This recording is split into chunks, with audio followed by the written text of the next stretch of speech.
ते पङ्कजवासिनि देवसुपूजित सद्गुणवर्षिणि शान्तियुते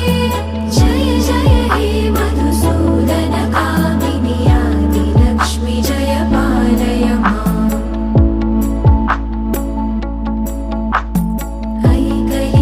ऐकलिकल्मषनाशिनि कामिनि वैदिकरूपिणि वेदमये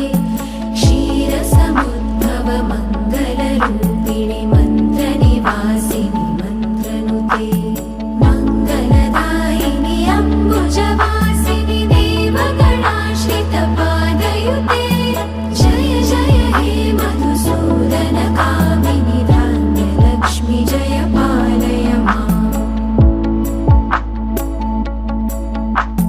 जय वरवर्षिणि वैष्णवि भार्गवि मन्त्रस्वरूपिणि मन्त्रमये सुरगणपूजित शीघ्रफलप्रद ज्ञानप्रदायिनि